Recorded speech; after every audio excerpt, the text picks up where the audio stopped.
When the Arab uprisings began, they took University of Michigan Islamic art professor Christian Gruber by surprise.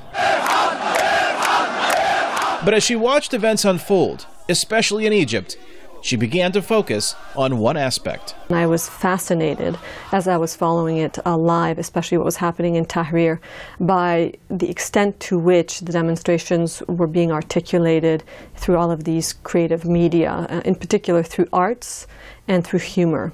Expressions of protest have fascinated Gruber for decades. The arts play a really critical role in expressions of politics, and that oftentimes when humans communicate to one another, especially in large public settings like the streets or squares, they don't just use language, they use art forms, they use very poignant images, they use repeated slogans.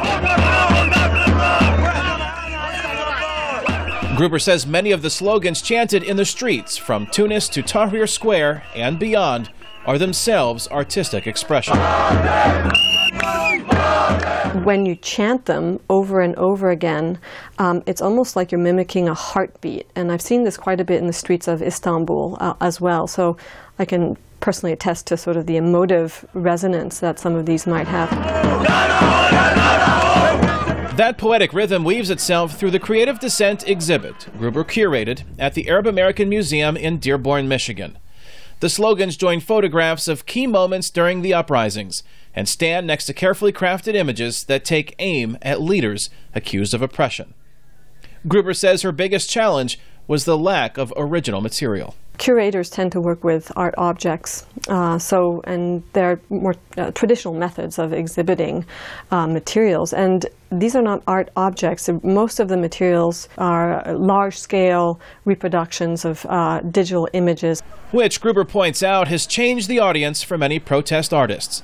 Before the availability of digital technology and instant dissemination, some of this artwork might never have been seen beyond their original location. And I think without these other media, we wouldn't be able to have a show, because we're bringing together, Facebook platforms, puppet shows, which are really in theaters, the chants, which are in the streets. So we're trying to really give an idea of that really complex intersection between what's happening out in the public, what's happening online, what's happening through live stream media. So it was a bit challenging to capture that chaos in a structured environment.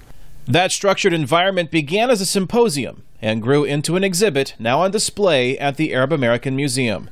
Gruber is working with the museum to take the exhibit on the road after it ends here in late February. Kane, Farabaugh, VOA News, Dearborn, Michigan.